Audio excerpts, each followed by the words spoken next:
The wagon wheels groaned against the rutted trail as Grace Harland pulled her shawl tighter across her face. Red dust swirled through the air, coating everything in a fine layer of Wyoming earth. She kept her eyes down, watching the floorboards shake with each jolt, counting the miles between her and the life she'd fled. Redemption Creek appeared through the heat shimmer like a mirage, a cluster of weathered buildings huddled against the vast expanse of sagebrush and stone. The driver spat tobacco juice over the side and called out, "End of the line, ma'am." Grace handed him the last of her coins without meeting his eyes. Her gloved hands trembled as she gathered her single carpet bag, the weight of it nothing compared to the burden she carried in her chest. The town was smaller than she'd hoped, barely more than a main street with a general store, saloon, and scattered houses bleeding into the prairie. She'd chosen this place for its remoteness, for the promise in its name. Redemption, as if such a thing existed for women like her. The memories came unbidden, as they always did. Henry's face twisted in rage, his hands around her throat, the sickening crack when he fell down the stairs. The townspeople of Laramie hadn't cared that he'd beaten her bloody for 3 years. They only saw a young wife standing over her husband's body, saw the bruises on her arms as evidence of her violent nature rather than his. "Murderess," they'd whispered. "Black Widow." The words had followed her like vultures. The Rourke Ranch sat 2 miles outside town, its buildings dark against the amber grassland. Grace walked the distance, her boots raising small clouds of dust, her Black Widow's dress drawing stares from the few people she passed. Let them look. She'd grown used to the weight of judgment. The main house was built of weathered logs, solid and unforgiving as the land itself. A man emerged from the shadows of the porch, tall, gray-bearded, with eyes like chips of flint. This had to be Rourke. "I'm looking for work," Grace said, forcing her voice steady. Rourke's gaze swept over her, taking in the morning dress, the carpet bag, the determined set of her jaw. "I don't hire women for ranch work. I'm not asking for ranch work. You need someone for washing, mending, cooking. Gotta cook, then washing and mending." She met his stare without flinching. "I work hard. I keep to myself. I don't cause trouble." Something in her tone must have reached him, perhaps the recognition of another soul who'd been scraped raw by life. He jerked his head toward a small structure near the main barn. "Shack's empty, $1 a week plus board. You start at dawn, work till the job's done. Keep away from the hands. I don't tolerate loose women." The accusation stung, but Grace merely nodded. She'd been called worse. The shack was barely more than 4 walls and a roof, containing a narrow cot, a wash basin, and a small stove. Grace set down her bag and surveyed her new home.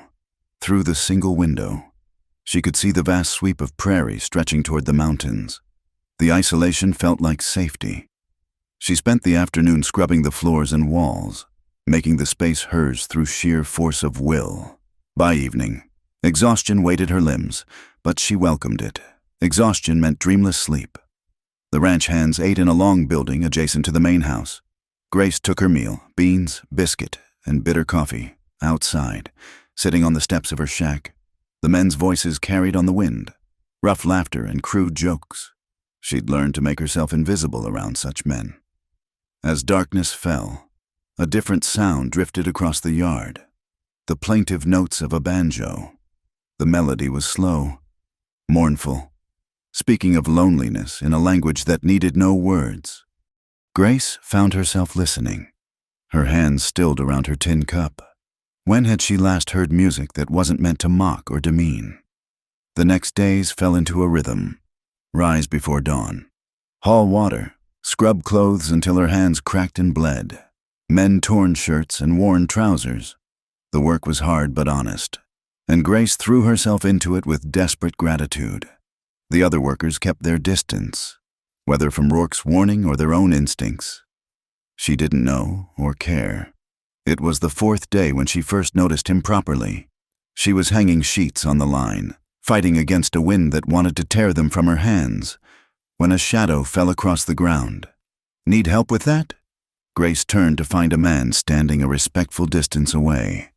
Tall and lean, with sun-weathered skin and dark hair that needed cutting. His hat was in his hands, revealing eyes the color of sage honey. There was something different in his posture. No swagger, no leer, just quiet observation. "I can manage," she said curtly, turning back to her work. He didn't leave, but he didn't press closer either. After a moment, he simply took the other end of the sheet, holding it steady while she pinned it to the line. They worked in silence until all the washing was hung. "Name's Caleb," he said finally, settling his hat back on his head. Grace didn't offer her own name, didn't thank him. She gathered her empty basket and walked back toward the wash house, aware of his gaze following her but feeling no threat in it, only a curious warmth she didn't care to examine. She learned through overheard conversation that Caleb Morrison was the ranch's jack-of-all-trades, breaking horses, mending fences, fixing whatever needed fixing. He kept to himself as much as she did, sleeping in the loft above the barn rather than the bunkhouse with the other hands. The banjo music came from him, she discovered, watching one evening as he sat on a fence rail, fingers moving over the strings with surprising gentleness. The first test came at the end of her second week. She was kneeling by the stream that ran behind the ranch, scrubbing a particularly stubborn stain from one of Rourke's shirts, when footsteps crunched on the gravel behind her. Well, the widow woman, all alone. Grace's spine stiffened, but she didn't turn. She knew the voice. Jake Daniels, one of the younger hands, too fond of whiskey and his own perceived charm. "Seems unfriendly. You eating alone every night?" His shadow fell across her washing. "Maybe you just need the right kind of company." "I prefer my own company," Grace said evenly, continuing her work. His hand dropped onto her shoulder, fingers digging in. "Now that ain't neighborly." He never finished the sentence. A larger shadow joined his, and suddenly Jake's hand was gone, his body stumbling backward with a splash into the shallow stream. Caleb stood between them, not speaking, not even looking particularly angry. But something in his stance made Jake scramble to his feet and back away, water dripping from his clothes. "Crazy bastard," Jake muttered, but he retreated up the bank and disappeared toward the bunkhouse. Caleb offered her a hand up. Grace ignored it, rising on her own. Gathering her washing with shaking hands she hoped he couldn't see. "You didn't need to do that," she said. "Didn't do it for you." Caleb replied mildly.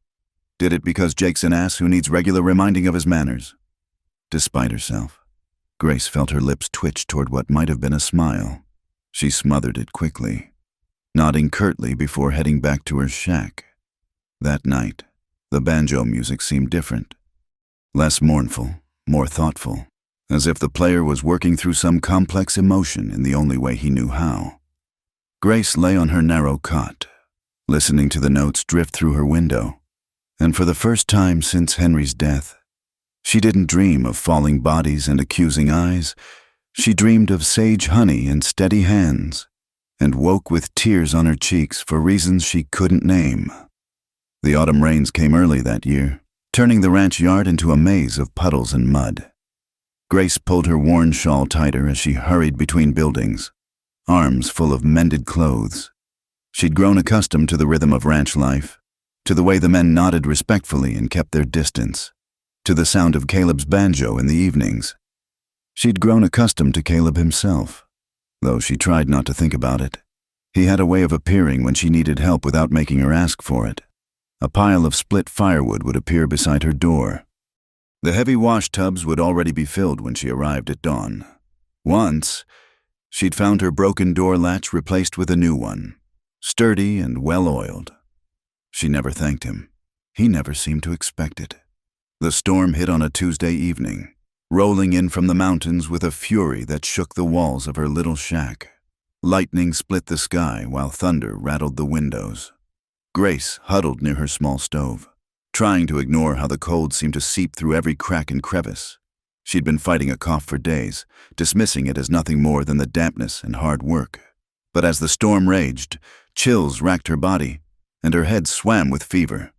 The room tilted and swayed like a ship at sea. She needed water. The pitcher by her washstand was empty, and her throat felt like sand. Grace forced herself to stand, clutching the wall for support. The door seemed impossibly far away, but she stumbled toward it, her vision blurring at the edges.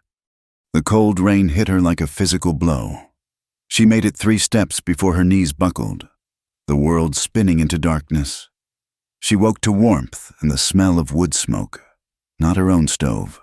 This was different, mixed with leather and hay. Her eyes fluttered open to find herself in an unfamiliar space. The barn loft. She realized slowly. Caleb's domain. "Easy." His voice came from somewhere near. "Fever's breaking." She tried to sit up, panic flooding through her. A firm but gentle hand on her shoulder kept her down. "You've been out for near a day. Found you collapsed by the horse trough." The horror of it, being helpless, vulnerable, at the mercy of a man's hands again, made her struggle despite her weakness. "Let me go." "Nobody's keeping you," Caleb said calmly. He moved away, giving her space. "Soon as you can stand without falling, you're free to leave." Grace forced herself to focus. She was fully clothed except for her boots, covered with a thick blanket. A cup of water sat on a crate beside the makeshift bed. Her throat burned with thirst, but she wouldn't reach for it, wouldn't show that need. Caleb sighed and pushed the water closer. "Pride's a cold comfort when you're dead." Something in his tone, not cruel, not mocking, just matter-of-fact, made her relent. She took the cup with shaking hands and drank slowly. The water was cool and clean, and she had to stop herself from gulping it. "Why?" The word came out hoarse. He shrugged, busying himself with adding wood to a small stove she hadn't noticed before. "Ranch can't afford to lose a good laundress. Rourke would take it out of my pay." It was a lie, and they both knew it, but it allowed her to accept the help without acknowledging the kindness behind it. She stayed in the loft that night and most of the next day, too weak to make the walk back to her shack. Caleb kept his distance, sleeping on a bedroll near the stairs, only approaching to bring food or water. He didn't try to talk to her, didn't ask questions about her past or offer unwanted sympathy. Instead, he worked on a saddle, his hands moving with practiced skill over the leather. Grace found herself watching despite herself, the careful attention he paid to each stitch, the way he tested the strength of every repair. There was something soothing in the repetitive motions, the quiet competence. "You're good at that," she said without thinking. He glanced up, surprised. It was the first voluntary thing she'd said to him beyond necessity. "Had plenty of practice. Been mending things since I was old enough to hold a needle." "Your mother taught you?" A shadow crossed his face. "Mother died when I was 8. Learned from whoever would show me, wherever I landed." Grace understood the weight of those words. The orphan's life passed from place to place, belonging nowhere. She'd had parents once, before the fever took them, before she'd been parceled off to an aunt who saw her as free labor, before Henry had seemed like salvation instead of damnation. "I'm sorry," she said quietly. Caleb shrugged again, but there was less ease in it. Long time ago, that evening when she finally felt strong enough to return to her shack, he helped her down the ladder without comment. The rain had stopped, leaving the air clean and sharp. Stars began to emerge in the darkening sky. At the door of her shack, she turned back. He stood a respectful distance away, hat in hand, that patient stillness that was so much a part of him. "I don't like being touched," she said abruptly. The words felt torn from her throat. "Not by anyone, not ever." He nodded slowly, as if this made perfect sense. "I'll remember that." But 2 nights later, when she jerked awake from a nightmare, Henry's hands around her throat, the stairs rushing up to meet her, and stumbled outside, gasping for air. Caleb was there, sitting on the porch of the main house, keeping watch as he sometimes did. He didn't approach, didn't speak, just played his banjo soft and low, a melody that seemed to understand the wild racing of her heart. She sank down on her own steps, arms wrapped around her knees, letting the music wash over her until her breathing steadied. When she finally went back inside, She could have sworn she heard him whisper, "Good night, Grace," on the wind. But that was impossible. She'd never told him her name. The next morning, she found a small sprig of dried lavender on her doorstep. Her breath caught. Lavender, which Henry had forbidden her to grow, had torn from the ground when she'd planted it as a new bride. Weeds, he'd called it. Useless woman's nonsense. She picked up the sprig with trembling fingers, held it to her nose, and breathed in the faint, sweet scent. Memory crashed over her, not of Henry's cruelty, but of her mother's garden, of being small and safe and loved. When she looked up, Caleb was by the corral, working with a young horse. He didn't look her way, gave no sign he'd left the gift, but she knew. That evening, she didn't take her meal to her shack. Instead, she sat on the far end of the communal dining hall, still separate from the others, but no longer completely isolated. Caleb sat at his usual spot near the door. Their eyes met once across the room. He nodded slightly. She nodded back. It wasn't much. It wasn't a declaration or a promise or even a friendship. But it was something. A tiny crack in the wall she'd built around herself, letting in just a sliver of light. She kept the lavender in a cup by her window, where she could see it each morning when she woke, and sometimes, when the nightmares came, she held it close and remembered that not all touches left bruises, not all men dealt in pain, but remembering and believing were two different things. And Grace had learned the hard way that hope was the most dangerous emotion of all. The strangers arrived on a Thursday morning, their horses kicking up dust clouds that hung in the still air like omens. Grace was hanging wash when she heard the commotion, voices raised in the yard, the nervous whinnying of horses, the sharp bark of Rourke's orders. 3 men, trail-worn and hard-eyed, sat their mounts near the main house. Something in their bearing made Grace's hands still on the wet sheet. She'd learned to read danger in the set of a man's shoulders, the way he held his reins. "Looking for work," the lead rider said, but his gaze swept the ranch with the calculating look of a man tallying assets, not seeking employment. Rourke stood on his porch, arms crossed. "Got all the hands I need." "Shame." The stranger's smile didn't reach his eyes. "Though maybe you're short one. Heard tell you got yourself a woman from Laramie, the Harland widow." Ice flooded Grace's veins. She pressed herself against the wall of the wash house, heart hammering. How had they found her? Who had talked? "Don't know any Harland," Rourke said evenly. The stranger chuckled. "Come now, Mr. Rourke. Black dress, pretty face. Keeps to herself? The Black Widow of Laramie's hard to mistake. Folks back home are mighty interested in her whereabouts. Some say she murdered her husband for his money. Some say worse. And some say you should mind your own business and move along." Caleb's voice came from behind the strangers. He stood near the barn, a pitchfork in his hands, looking like nothing more than a ranch hand going about his work. But Grace caught the tension in his stance, the careful positioning. The stranger twisted in his saddle. "This your business, cowboy? Everything on this ranch is Mr. Rourke's business," Caleb said mildly, "and he just told you to move along." For a moment, violence hung in the air like the dust. Then the lead stranger laughed, tipping his hat mockingly. "We'll be in town a few days. If anyone happens to remember seeing the widow, there might be a reward in it." They rode off, but Grace knew they'd be back. Men like that didn't give up easily, especially when they smelled money or scandal. She stayed hidden until the dust settled, then fled to her shack. Her hands shook as she pulled her carpet bag from under the cot. She'd stayed too long, gotten too comfortable. Now she'd brought trouble to the only place that had shown her kindness. A knock at her door made her freeze. "It's me," Caleb's voice, quiet and steady. "Go away. Grace, let me in." She could run, slip out the back window, disappear into the prairie. She'd done it before. But something in his voice, not pleading, not demanding, just asking, made her hand move to the latch. He entered carefully, taking in her packed bag, her pale face. "You're leaving." It wasn't a question. Grace lifted her chin. "I won't bring trouble here. Trouble was here before you came. Jake Daniels has been stealing from Rourke for months. Tom Sawyer drinks half his pay and gambles the rest. We've got plenty of trouble without yours. This is different. Her voice cracked. They called me the Black Widow. Do you know what that means? Means your husband died. Caleb moved closer, still careful not to touch. Means people like to talk.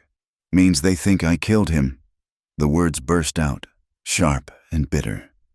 And maybe I did. Maybe wanting someone dead is the same as doing it. Maybe standing there, watching him fall, feeling glad. She broke off, horrified at her own confession. Caleb was quiet for a long moment. Then, my second foster father used to beat his wife bloody every Saturday night. One Sunday morning, she put rat poison in his coffee. Took him 3 days to die. Grace stared at him. I was 12, he continued. Helped her bury him out back, told the sheriff he'd run off. Nobody questioned it. Men ran off all the time. She lived another 10 years in peace before the consumption took her. Why are you telling me this? Because I know the difference between murder and justice, and I know that sometimes the law doesn't. He moved to the window, looking out at the darkening sky. Those men will cause trouble whether you stay or go. Question is, do you want to face it alone? That evening, Rourke summoned her to the main house.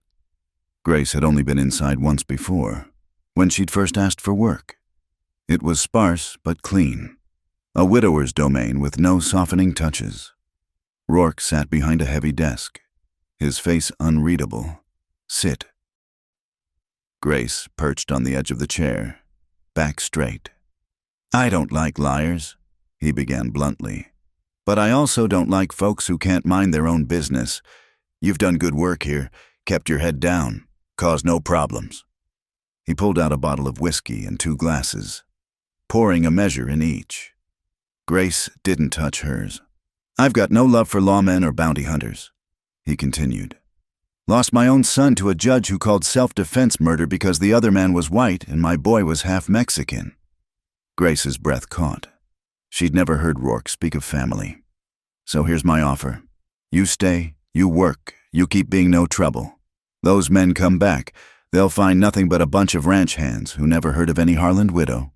He raised his glass. But you lie to me again, about anything, and I'll throw you to them myself. Grace reached for the whiskey with a trembling hand. It burned going down, but it steadied her. I accept. Rourke nodded curtly. Caleb will move your things to the old foreman's cabin. It's got a better lock and a view of the road. Anyone comes calling, you'll see them first. I don't need... Wasn't a question. Rourke stood. Interview clearly over. And Grace, whatever happened in Laramie, keep it there. This is Redemption Creek. We've all got things we're running from. The foreman's cabin was small but sturdy, with real glass windows and a door that closed firmly. Caleb helped her move her few possessions without comment, then surprised her by producing a bolt for the door. Goes on the inside, he explained, showing her how to install it. Nobody gets in unless you let them. She watched his hands work, careful, competent, respectful of her space. When he finished, he stepped back immediately, maintaining that careful distance he always kept. Why do you help me? The question escaped before she could stop it. He considered this, adjusting his hat. Maybe because I know what it's like to have nowhere to go. Maybe because you're the first person here who doesn't look at me like I might steal the silver. You don't look like a thief, and you don't look like a killer. He met her eyes steadily. Funny how looks can deceive. That night, Grace lay in her new bed, a real bed with a frame and everything, listening to the familiar sound of Caleb's banjo from the barn. But tonight there were other sounds too, footsteps patrolling the yard, the low murmur of voices. The ranch hands were keeping watch, for the first time since Henry's death. Grace felt something she'd thought lost forever, protected, not possessed, not controlled, but genuinely protected.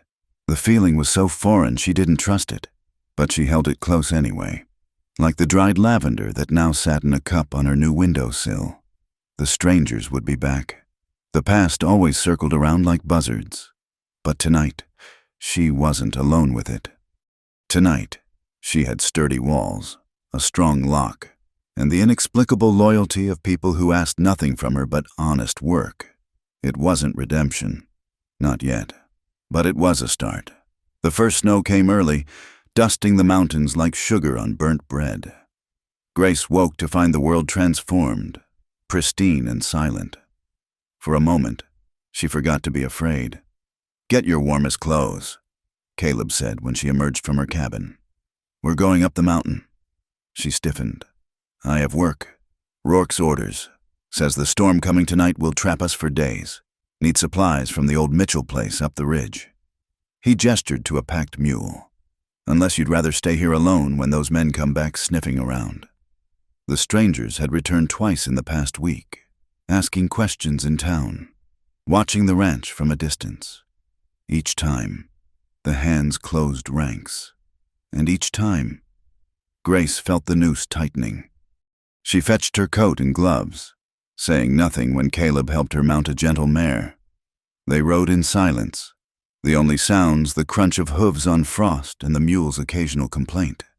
The trail wound upward through stands of pine and aspen, the air growing thinner and cleaner with each switchback. Grace found herself breathing deeply, tasting winter on her tongue. When had she last been in the mountains? Before Henry, when her father had taken her hunting. There, Caleb pointed to a cluster of buildings nestled in a small valley. Mitchell's old place. He died 2 winters back, but the cabin's still sound. The cabin was more than sound.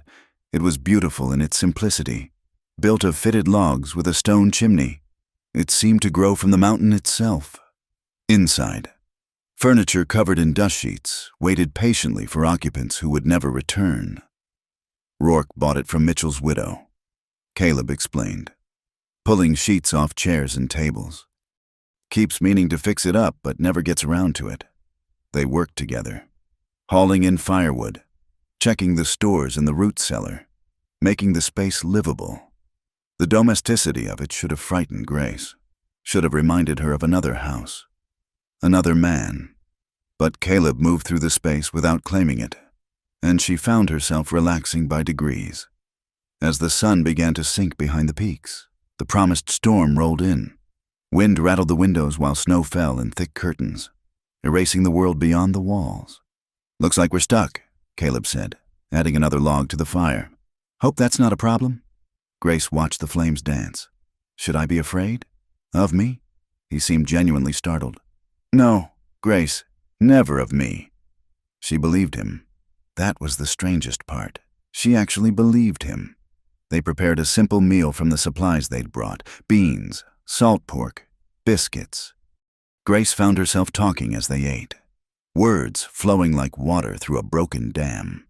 She told him about her parents' farm, about learning to read from her mother's Bible, about the apple orchard where she'd hidden as a child. "What about after?" Caleb asked quietly. "After your parents died?" "Aunt Martha took me in, said it was Christian charity, but I was just free labor to her. When Henry started courting me, she practically shoved me into his arms, said I was lucky a man like him would want damaged goods. You weren't damaged, wasn't I?" Grace set down her fork. "Orphan girl with no dowry, no prospects? Henry seemed like salvation. He was older, established, had that ranch in Laramie. I thought—" She laughed bitterly. "I thought he was saving me." "When did it start? The beatings?" "Our wedding night." The words came out flat, emotionless. "I was nervous, scared. He said I was too cold, too stiff. Said he'd teach me to be a proper wife." Caleb's hands clenched on the table, but his voice remained steady. "No one deserves that." "Don't I? I wished him dead every single day. Prayed for it. And when he fell down those stairs, when his neck snapped like kindling, I felt—" She met Caleb's eyes. "I felt free." What kind of person feels joy at death? A person who survived hell. The simple acceptance in his voice broke something in her. Tears came then, years of them, while the storm raged outside. Caleb didn't try to comfort her, didn't move closer. He just sat there, steady as stone, until the storm inside her matched the one outside. When she finally quieted, he told his own story. A mother who died of fever, A father who disappeared into a bottle and then disappeared entirely. The string of foster homes, each worse than the last. The widow who'd taken him in when he was 15, who'd expected services no boy should have to provide. I ran, he said simply. Took her horse and ran. That's theft in most places, hanging offense some places, but I ran anyway. Is that why you stay at the ranch? Hiding. Partly, but mostly because Rourke's the first person who looked at me and saw something worth keeping around. He smiled slightly. Well, second person now. The weight of that statement hung between them. Grace felt her cheeks warm and looked away. It's late. We should sleep. There was only one bed, but Caleb had already made a pallet near the fire. I'll keep watch, he said. Storm like this, anything could happen. Grace lay in the bed fully clothed, listening to the wind howl and the fire pop. She thought she wouldn't sleep, but the exhaustion of confession pulled her under. She woke in the deep of night to find the fire burned low, and Caleb adding wood with careful movements, trying not to wake her. You must be freezing, she said. He shrugged. Had worse. Something in her chest twisted. Before she could think better of it, she said, There's room. He went very still. Grace, just sleeping, just warmth. The words felt clumsy, inadequate. I'm trying to trust again. Help me try. He came to the bed slowly, telegraphing every movement. He lay on top of the covers, fully dressed, careful not to touch her. But his presence was warm, solid, real. Grace found herself inching closer until her back barely brushed his chest. Is this all right? His voice was rough. She nodded, not trusting her own voice. His arm came around her waist, hesitant, ready to withdraw at the slightest tension. But Grace found herself relaxing into the embrace, the first willing touch she'd accepted in years. They lay like that as the storm raged, two damaged souls finding shelter in each other. When dawn came, pale and crystal bright through the windows, Grace turned in his arms to study his face. I'm not ready, she whispered, for anything more than this. Maybe not ever. I know, he said simply. This is enough. You're enough. She lifted her hand to his face, tracing the line of his jaw with trembling fingers. He stayed perfectly still, letting her explore, letting her control every second of contact. When she finally pressed her lips to his, soft, tentative, barely there. He didn't grab or demand or press for more. The kiss was like spring water after years of drought, clean and necessary and alive. When she pulled back, his eyes were closed, his breathing careful. Thank you, she whispered. For what? For being patient with a ghost. He opened his eyes then, and the warmth there nearly undid her. You're not a ghost. Grace Harland, you're the most alive thing I've ever seen. Just been sleeping for a while is all. The storm had passed, leaving the world brilliant and new. They'd have to dig out, get back to the ranch, face whatever came next. But for now, in this borrowed cabin on a mountainside, Grace allowed herself to believe in the possibility of resurrection. The morning they returned from the mountain, Rourke met them at the barn with a face carved from granite. Their back brought the sheriff this time. Grace's blood turned to ice beside her. Caleb's hand moved to his sidearm, a gesture that didn't go unnoticed by Rourke. None of that, the old man said sharply. We do this legal. Grace, you're Sarah Mitchell, my late neighbor's daughter. Been working here since spring. Caleb, you back that story. What about the others? Caleb asked. Already handled. Every man on this ranch knows Sarah Mitchell. Rourke's eyes bored into Grace. You understand? She nodded, throat tight. They'd prepared for this. But reality hit different than planning. The sheriff was a thin man with watchful eyes and a badge that caught the morning light. The three strangers flanked him like carrion birds. Their leader, who'd introduced himself as Marcus Webb, wearing a satisfied smirk. Mr. Rourke, the sheriff said, these men claim you're harboring a fugitive, a woman named Grace Harland, wanted for questioning in her husband's death. Never heard of her, Rourke said flatly. Webb stepped forward. She's right there, the laundress. All eyes turned to Grace. She forced herself to meet their gaze steadily, channeling every bit of strength she'd built in these months of exile. "I'm Sarah Mitchell," she said, her voice clear. "My father owned the mountain property. I've been working here since he passed." "Liar," Webb spat. "I knew Henry Harland. This is his wife." "Then you've got better eyes than me," the sheriff said mildly. "Miss Mitchell, you got any proof of your identity?" Grace's heart sank. Of course she didn't, but Caleb stepped forward, pulling a worn Bible from his jacket. Her family Bible. Got all the births and deaths recorded.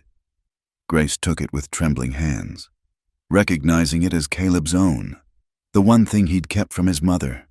But there, in faded ink, someone had added entries. Sarah Mitchell, born 1855. Parents deceased 1876. "My father's hand," she said softly, playing the role.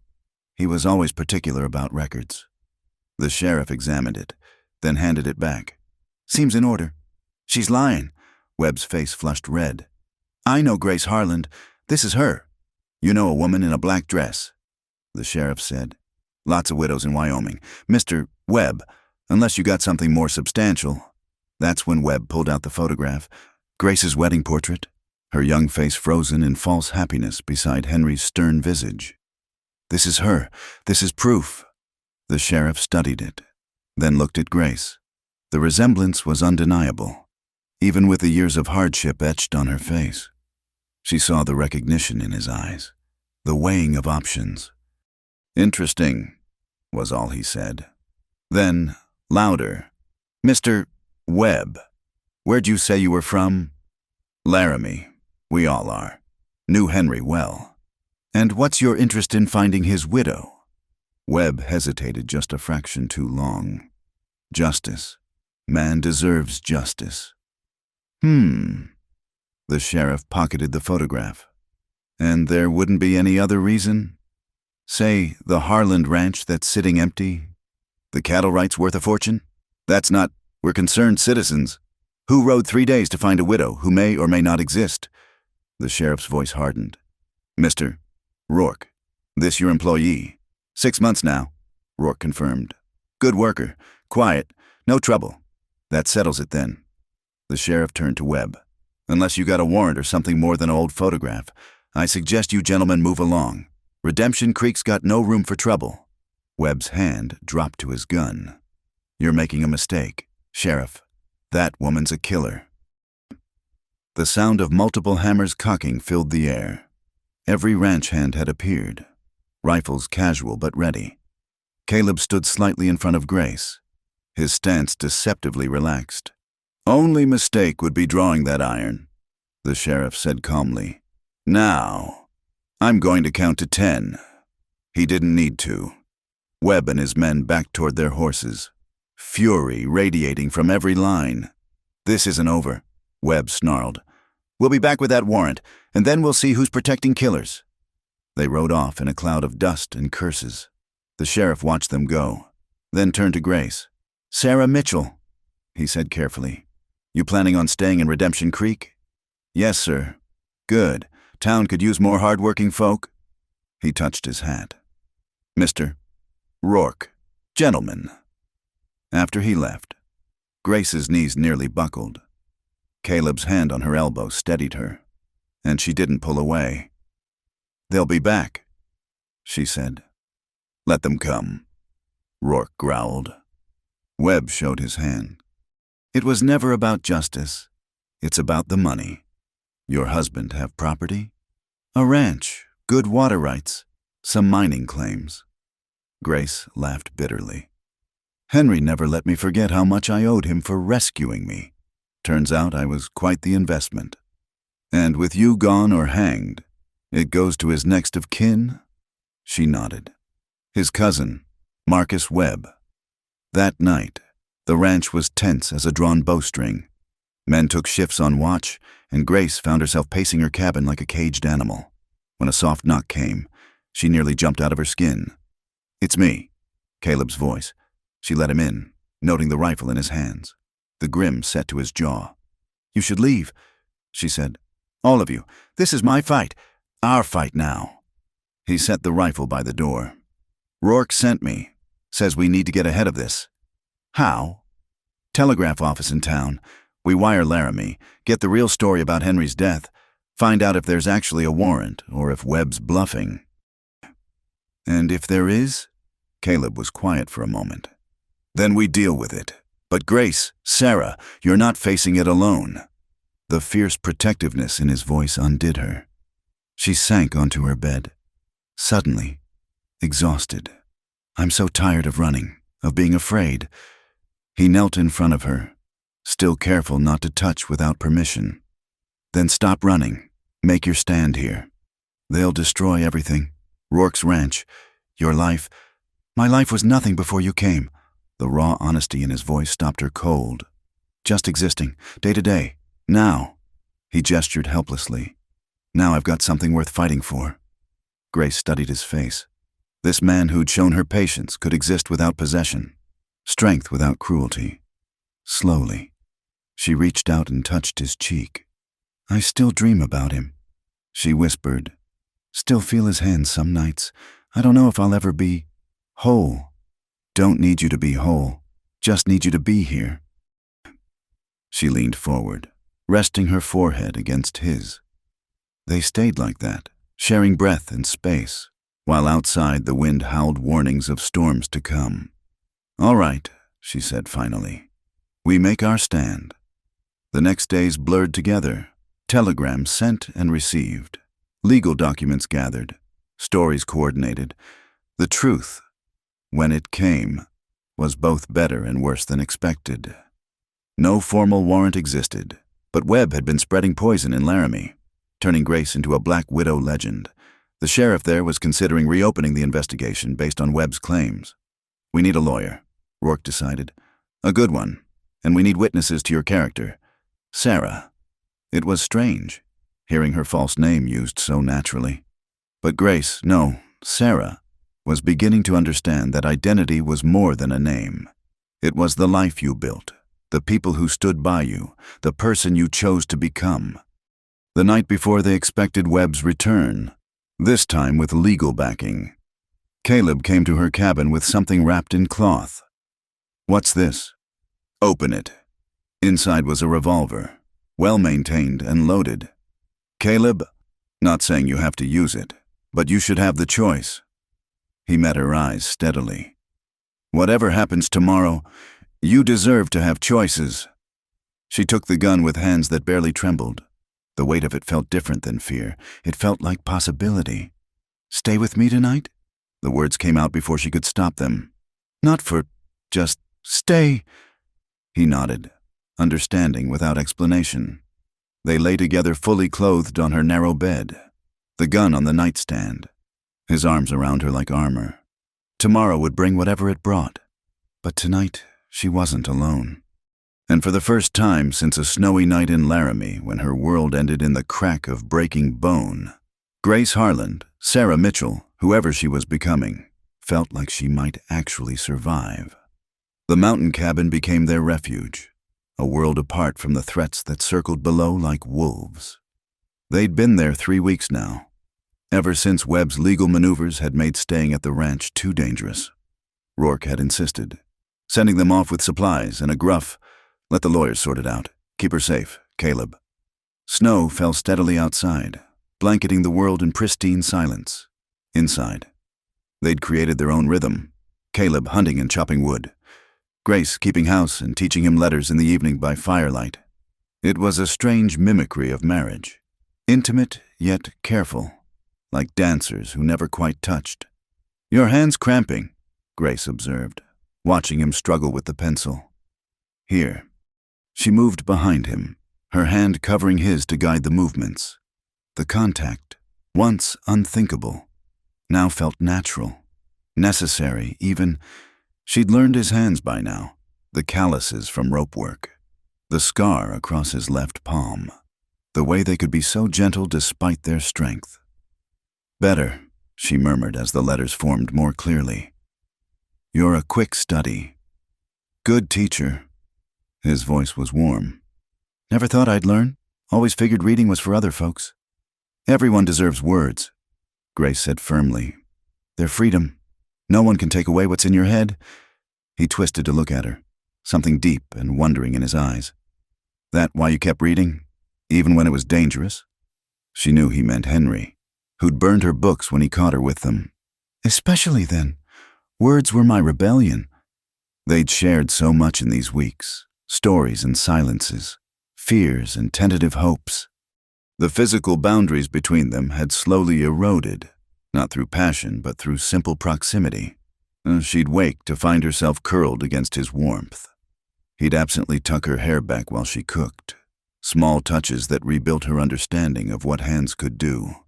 But tonight felt different. The storm outside was fierce, rattling the windows and sending drafts through every crack. They'd pushed the bed closer to the fire and piled on every blanket, but still Grace shivered. Come here, Caleb said softly, opening his arms. She went without hesitation, fitting herself against his chest.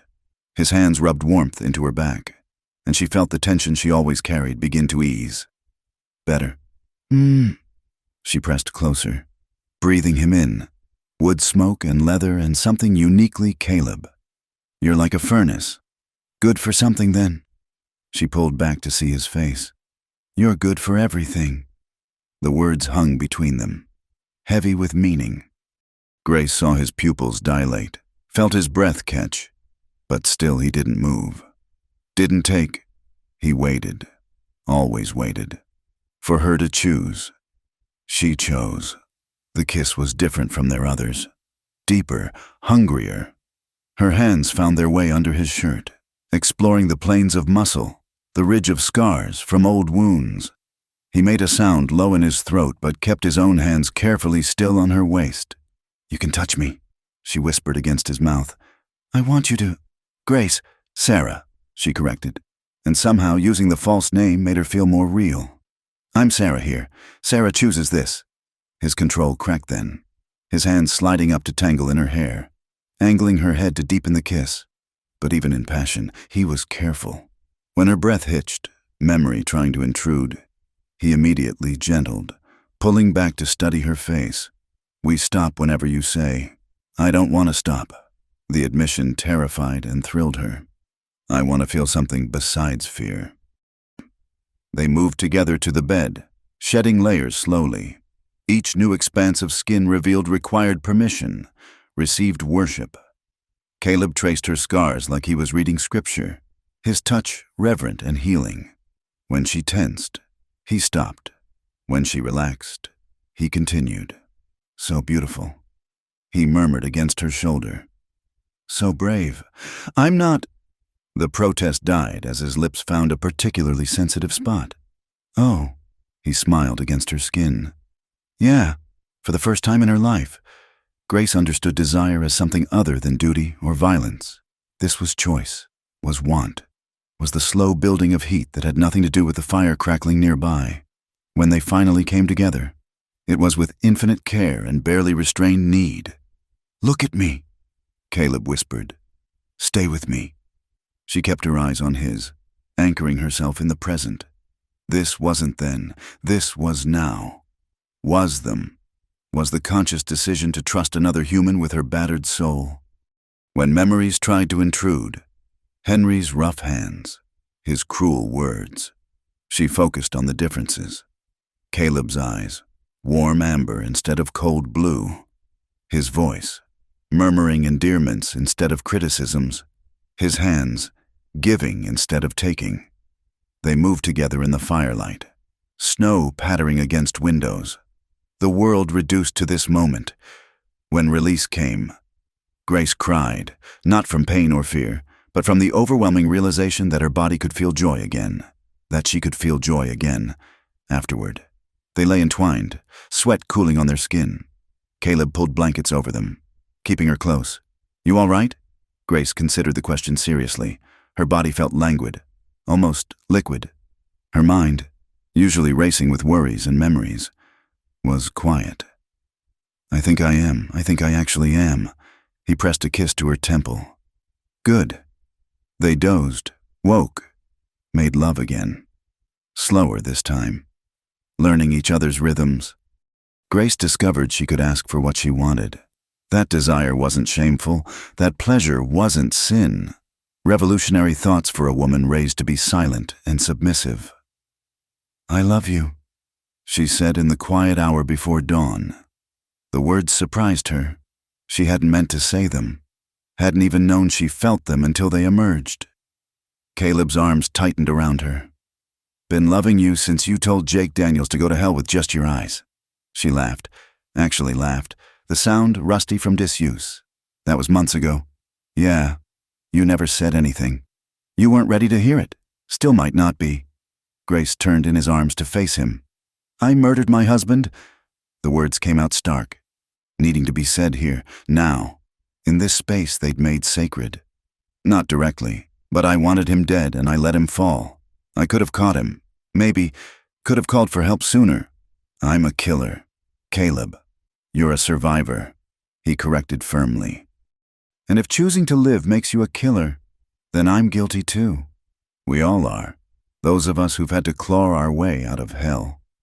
She searched his face for judgment, for the disgust that would surely come, found only acceptance and that steady love that asked nothing but her presence. The law might not see it that way. Then we'll face the law together. But Grace, Sarah, whoever you need to be, I'm not going anywhere. You'd have to shoot me to get rid of me now. Don't joke about that. Who's joking? He kissed her softly. I'm yours, however you'll have me. Forever, if you want. Forever? The word should have terrified her. Marriage had been her prison, promises her chains. But this felt different. This felt like choice. Ask me again when we're not hiding in a cabin, she said. When the world knows who I am and doesn't want me dead. Ask me when I'm free. I'll ask you every day until you say yes. They made love once more as dawn broke, painting the snow-covered world in shades of rose and gold. Grace felt remade, reborn, as if the woman who'd arrived at Redemption Creek broken and running had finally shed her skin. Later, dressed and attempting breakfast, a sound made them both freeze, horses, laboring through the snow. Caleb reached for his rifle while Grace found the revolver he'd given her, but it was Rourke who appeared, looking older and grayer than when they'd left. It's done, he said without preamble. Webb's dead. Tried to burn down my barn, rob my safe. Jake Daniels shot him in the act. Grace sank into a chair. Dead? Very. And here's the interesting part. Seems Webb had papers on him, forged documents making him Henry Harlan's heir. The real will, the one filed in Laramie, leaves everything to the legitimate widow. To you, Grace. The room spun. What? You're a wealthy woman, rich enough to hire fancy lawyers. Clear your name proper. Rich enough to start over anywhere you want. Rourke's eyes flicked between them. Question is, what do you want? Grace looked at Caleb, who was watching her with that patient stillness she'd come to love. He'd follow her anywhere, she knew, or let her go, if that's what she needed. But she didn't need to run anymore. I want to go home, she said firmly. To Redemption Creek, to the life I've built there. Rourke almost smiled. Good. Ranch runs better with you both there. Now pack up. Storm's breaking, and we've got papers to file. As they prepared to leave their sanctuary, Grace caught Caleb's hand. That question you're going to ask? The answer's yes.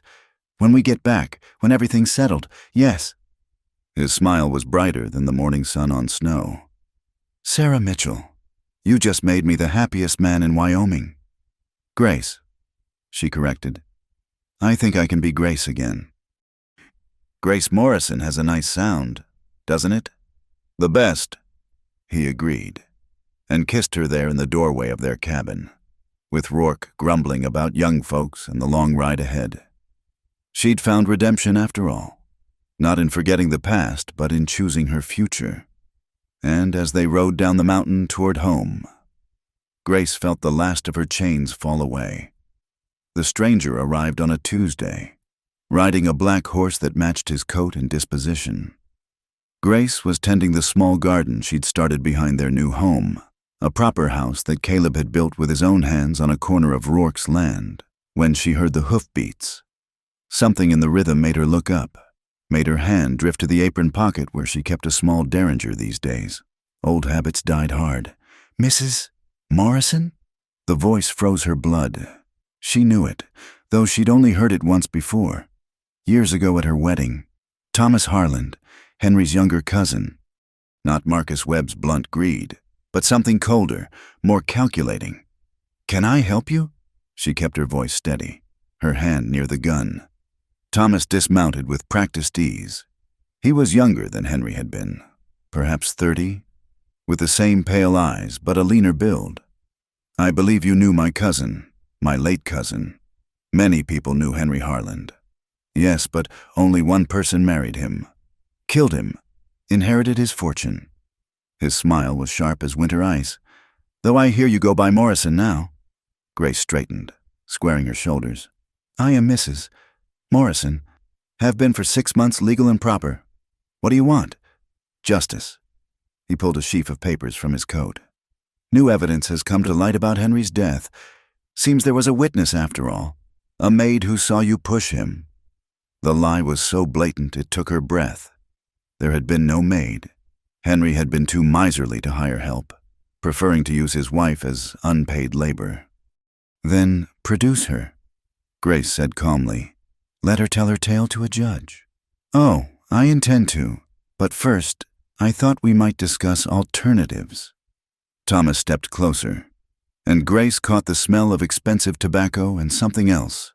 Corruption, maybe, or just the stench of greed. "You've done well for yourself. New husband, new life. All that money sitting pretty in the bank. Your point? My point is that trials are messy things. All sorts of details come out. How you seduced poor Henry for his money. How you plotted his death from the start. How you've bewitched another man into your bed." His eyes raked over her with calculated insult. "Wouldn't want your new husband learning what kind of woman he really married. He knows exactly who I am." "Does he? Does he know about the bruises you gave Henry? The fights? The way you'd scream and carry on?" Thomas was rewriting history with smooth confidence. "My witness remembers it all. Unless, of course, her memory fails her. Money can affect memory something powerful. So there it was. Blackmail, pure and simple." Grace felt a strange calm settle over her. "How much?" Half of everything Henry left you, and I disappear. Your secret stays safe. I need time to consider. You have until tomorrow noon. I'll be at the hotel in town." He touched his hat mockingly. "Mrs. Morrison." She watched him ride away, then walked steadily to the barn where Caleb was working. He took one look at her face and set down his tools. "What happened?" She told him everything, watched his jaw tighten, his hands clench. When she finished, he was already reaching for his gun. "No," she said firmly. "No more killing, no more running. We do this right." "Grace, he's trying to—" "I know what he's trying to do, and I won't let him." She took his hands, feeling the familiar calluses, drawing strength from them. "Get Rourke, and that lawyer from Denver. If he's still in town, it's time to end this properly." The War Council convened in Rourke's study that evening. The lawyer, a sharp-eyed man named Patterson, listened to the story with increasing interest. "Blackmail's a crime," he said when she finished. "But proving it's another matter. Then we make him prove his claims." Grace said, "This supposed witness, let's demand to see her. He'll produce someone." Patterson warned, "Men like that always have backup plans." "Then we need our own witnesses." Grace looked around the room. People who knew what Henry was really like. Rourke leaned back in his chair. "The sheriff in Laramie, Daniels. He came by here last month, asking after you, said he'd been looking into Henry's death, talking to folks." "Why?" "Guilty conscience. Maybe. He knew what Henry was, turned a blind eye for years, said he had some things might interest you." Grace felt a flutter of hope. "Can we reach him?" "Telegraph should do it. Question is, will he come?" "He'll come." Caleb said quietly. Man wants to make something right. He'll come. They spent the night planning, preparing. Grace slept fitfully, dreams full of courtrooms and accusations. But when dawn came, she rose with steady purpose. No more running, no more fear. Thomas arrived at noon precisely, supremely confident. His confidence faltered when he saw the group assembled in Rourke's office. Grace, Caleb, Patterson, Rourke, and Sheriff Daniels from Laramie, Dusty from hard riding. Gentlemen, Thomas said carefully, this is a private matter. Not anymore, Patterson said smoothly. You've made allegations of murder. That makes it very public indeed. Now, where's this witness? Thomas rallied. She's prepared to testify. Excellent, because Sheriff Daniels here has some interesting testimony of his own. Patterson nodded to the sheriff. Daniels cleared his throat, visibly uncomfortable but determined. I've been investigating Henry Harlan's death. Should have done it years ago, but... He shrugged. Better late than never. Talked to near everyone in Laramie who knew the Harlans. He pulled out a notebook. Doctor, Samuel Morrison. No relation to your husband. Ma'am, treated Mrs. Harlan multiple times for injuries. Broken ribs, bruised throat, cuts and contusions.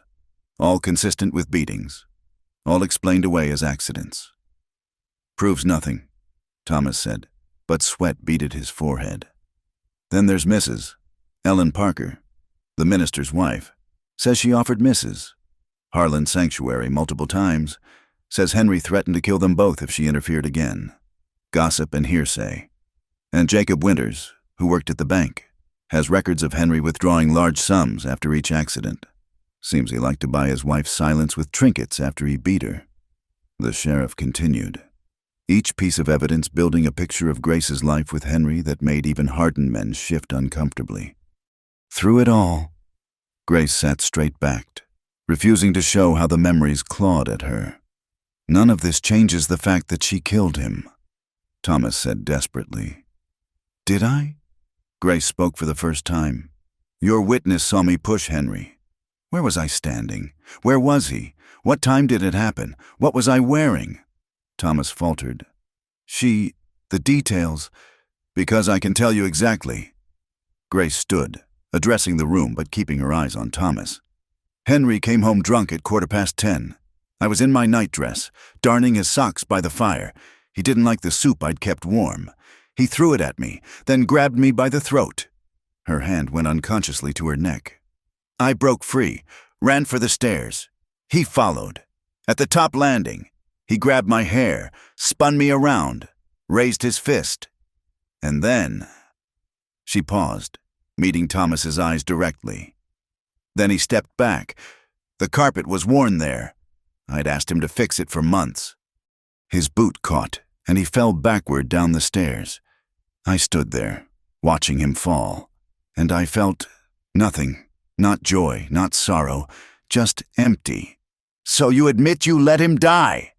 I admit I was a woman who'd been beaten for 3 years, who watched her tormentor fall, and who took 5 minutes to gather the courage to go down and check if he was alive. Grace's voice remained steady. By then, he was dead. And yes, God help me, I was grateful. Silence filled the room.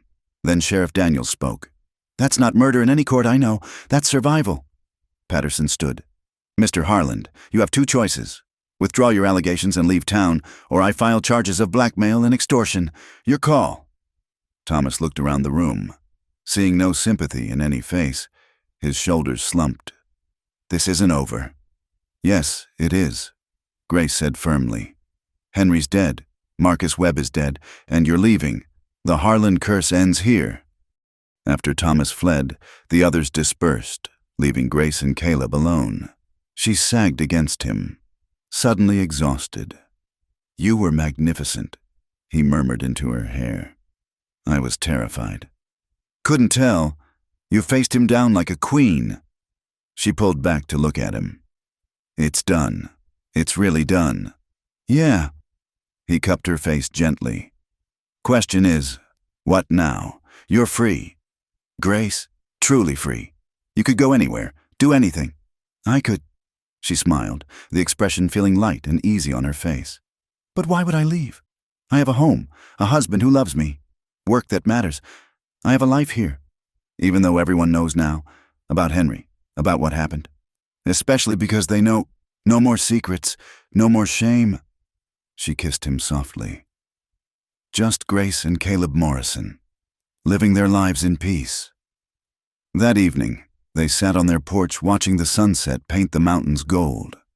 The fear that had lived in Grace's chest for so long was gone, replaced by something she hardly recognized. Contentment, hope, peace. Thank you, she said quietly. For what?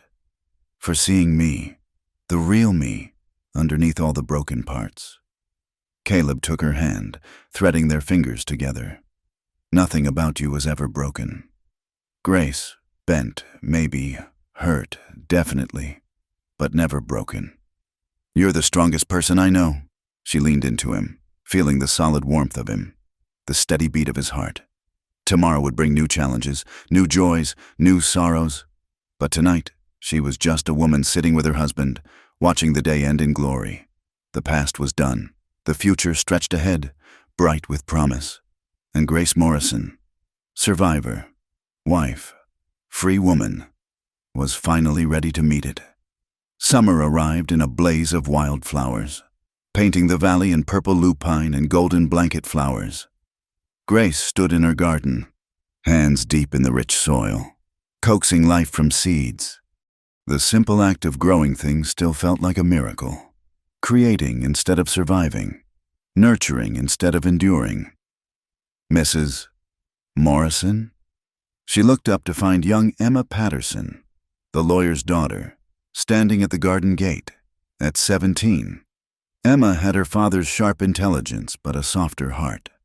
Come in, Emma. How can I help you? The girl fidgeted with her bonnet strings. I need advice about marriage, about men. Grace's hand stilled on the tomato plants. In the months since Thomas Harlan's defeat, she'd become something unexpected in Redemption Creek. A woman others looked to for strength. The story of her survival had spread, twisted and embellished in some tellings, but at its core remained true. She had endured and overcome. Sit, Grace said gently, gesturing to the bench Caleb had built beneath the apple tree. Tell me. Emma's story spilled out. A young man from town. Sweet words turning possessive, gentle touches becoming grasping, love becoming ownership. Grace listened with the patience of someone who knew the territory too well. He says if I loved him, I'd trust him. Says I'm cold, that I need to learn to be a proper woman. Emma's voice broke. My mother says that's how men are, that I need to accept it. Your mother's wrong. Grace's voice was firm. Love doesn't demand, it doesn't take, it waits, it gives, it respects. But how do you know? How do you tell the difference? Grace thought of Caleb, working in the barn, his quiet strength and infinite patience. A man who loves you will value your no as much as your yes. He'll see your boundaries not as challenges, but as sacred trust. They talked until the sun climbed high. Grace sharing hard-won wisdom, while Emma absorbed it like parched earth taking rain. When the girl finally left, walking taller, Grace felt a strange satisfaction. Her pain hadn't been for nothing if it could spare others. The letter from the state capitol arrived the next week, formal and life-changing. Patterson brought it himself, barely containing his excitement. It's official, he said, waving the papers. Full pardon and declaration. The investigation into Henry Harlan's death is permanently closed, ruled as accidental. You're not just free, Grace. You're vindicated. Grace sank into a chair, overwhelmed. Caleb's hand found her shoulder, solid and reassuring. There's more, Patterson continued. Judge Stevens wants to meet you. Seems there's talk of reforming the laws about women's property rights, protection from domestic violence. They want someone who understands, who's lived it, to advise. I'm not a lawyer, Grace protested. No, but you're something better, a survivor with a voice. Think about it. That evening, Grace and Caleb walked to the spot they'd chosen for their real wedding, a meadow above the ranch where wildflowers danced in the evening breeze. They'd married quietly in winter, a simple legal ceremony. But now, with the past truly buried, they wanted to celebrate properly. "Second thoughts?" Caleb asked, catching her thoughtful mood. "Never." She turned in his arms, marveling at how natural it felt now. "Just thinking how strange life is. A year ago, I was broken and running. Now you're thinking of changing laws and saving other women. Is it too much? Should I be satisfied with what we have?" Caleb cupped her face, his thumbs tracing her cheekbones. "You were born to be more than satisfied. Grace Morrison, you were born to matter." The wedding day dawned perfect, sky so blue it hurt to look at. Grace wore her mother's wedding dress, carefully preserved and altered, white silk with tiny pearl buttons, nothing like the heavy black she'd worn for so long. The whole town came, transforming from suspicious strangers to community. Even old Rourke wore his best suit, grumbling about fool notions while surreptitiously wiping his eyes. Emma Patterson stood as her bridesmaid, wearing the soft blue dress Grace had helped her choose. Sheriff Daniels had ridden from Laramie to give her away, an act of penance and friendship that moved her deeply. But it was Caleb who stole her breath, standing at the makeshift altar in a new black suit, his weather-beaten face soft with emotion. When their eyes met, the crowd faded away. Reverend Mills spoke of redemption, of love that heals rather than harms, of second chances and grace. When he asked for the rings, Caleb produced 2 bands of gold, extravagant for a cowboy's salary. "Sold my mother's locket," he whispered at her look. "Only thing of value I had, but she would have wanted this. Wanted me to give my wife something untouched by sorrow." Grace blinked back tears as he slipped the ring on her finger. "With this ring," he said, voice strong and clear, "I pledge not to own you but to stand beside you, not to change you but to love who you are, not to save you, you saved yourself, but to witness your strength and add mine to it when you need it." The vows she'd prepared scattered like seeds on wind. Instead, she spoke from her heart. "You gave me patience when I needed time, safety when I was afraid, love when I thought I'd never deserve it again. With this ring, I choose you, not from desperation or fear, but from joy. You are my home, Caleb Morrison, my peace, my freedom." When Reverend Mills pronounced them married and Caleb kissed her, the cheer that went up could probably be heard in the next county. But Grace heard only her husband's whisper, "I love you, Mrs. Morrison, today and always." The celebration lasted until stars filled the sky. Tables groaned under food the townswomen had prepared. Jake Daniels, reformed from his troublemaking ways, played fiddle while couples danced on boards laid over the grass.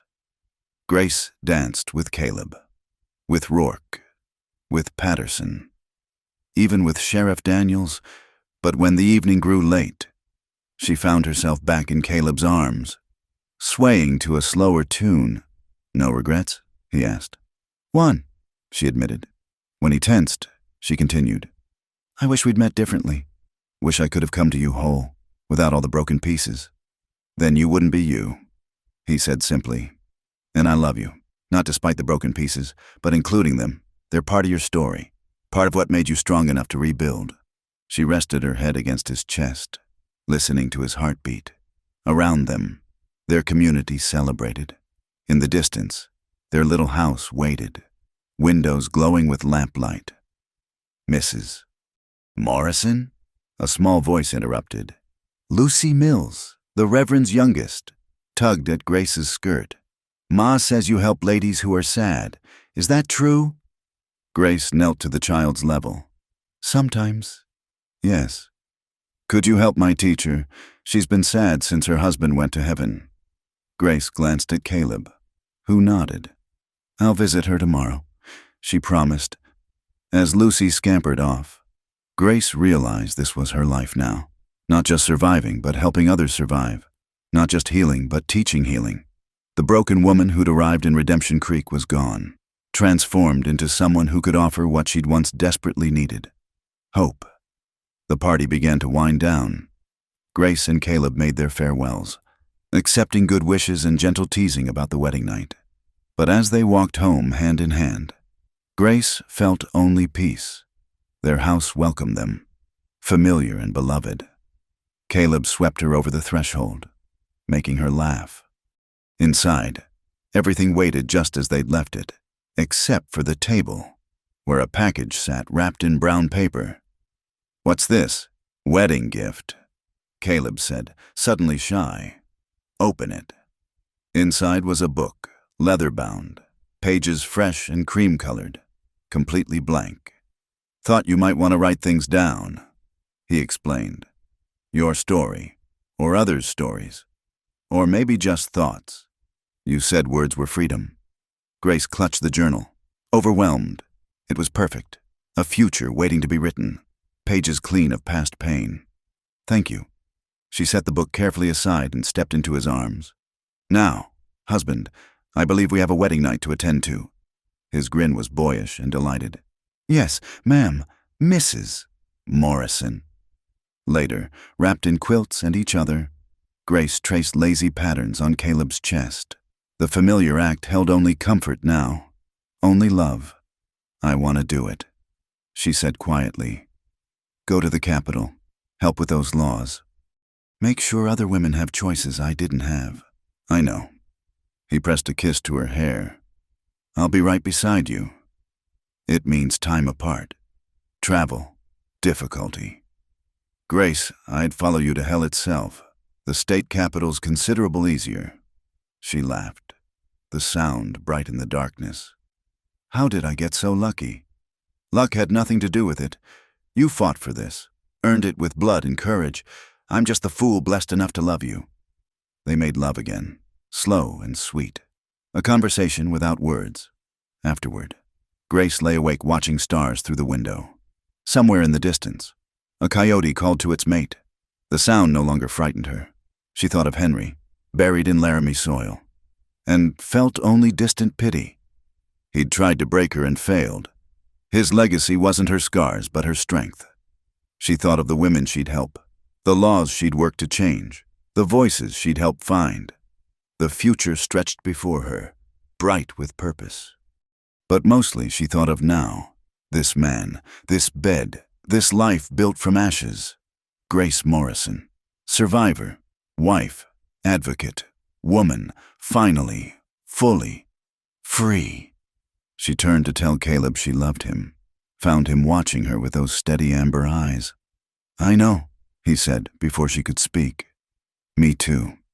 And in the quiet of their wedding night, with the world soft and still around them, that was everything. That was enough.